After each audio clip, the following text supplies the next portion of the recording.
So, ayan guys, nakagawa na tayo ng gulaman na flavor niya ay buko pandan. So, ayan, maghihiwa tayo ng Eden. So, ayan, meron pa tayong pinapalamig dito isa. Ayan ay Mr. Gulaman din na clear.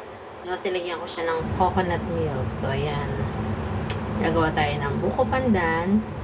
So, mamaya yung Nestle cream.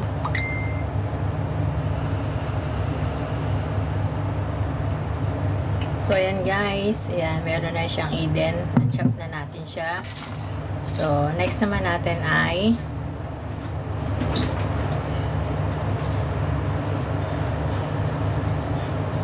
ito guys. Nilagay ko na dito yung condense. Ayan.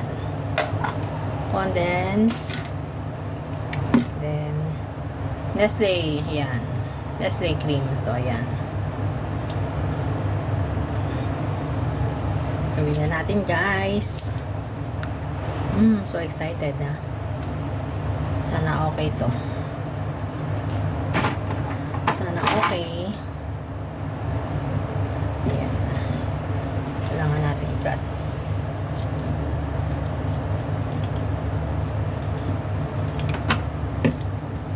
Ayan. Ayan. Overnight po natin siyang nilagay yung Nestle cream. Kaya ayan. Masyadong siyang creamy para maganda siya, di ba? So ayan, lagay na natin dito guys. Ayan. Ay. Ayan. Wow guys, ang ganda. Ayan.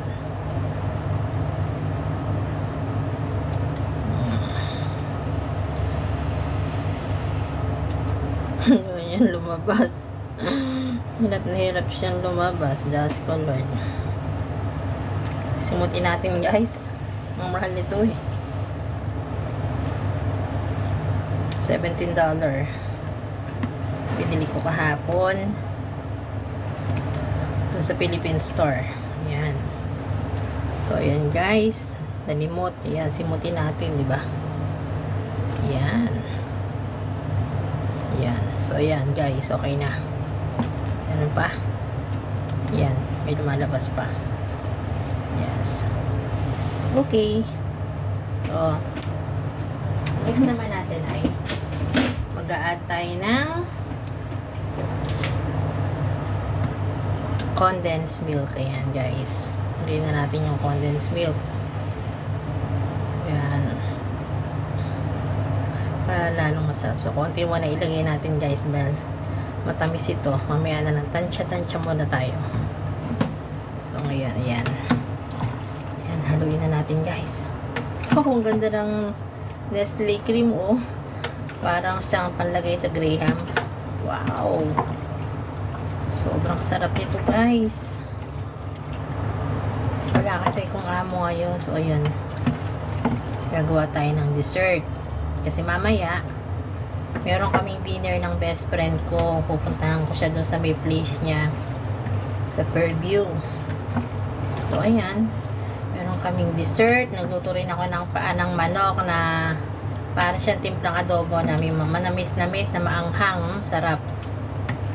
Paa ng manok. Tapos minudo. Ayan. Pagkain namin dalawa mamaya. Oh my God. Nasarap.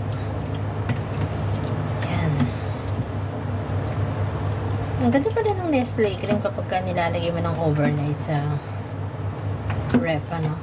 Lalo na pagkagagawa ka ng Graham. Ang ganda siya parang napaka ano niya, creamy, ganon. Wow guys, ang ganda. Sobra. Ayan. Ayan, meron na kaming buko pandan. Tapos, ayan, miintay ko lang yung isa pang ingredients na ilalagay ko dito mamaya. So, yun guys. Ay, masarap. So, papalamigin muna natin to habang may iniintay pa tayo isang ingredients. Ayan. Wow, ang sarap talaga. So, tikman natin guys. Masarap talaga.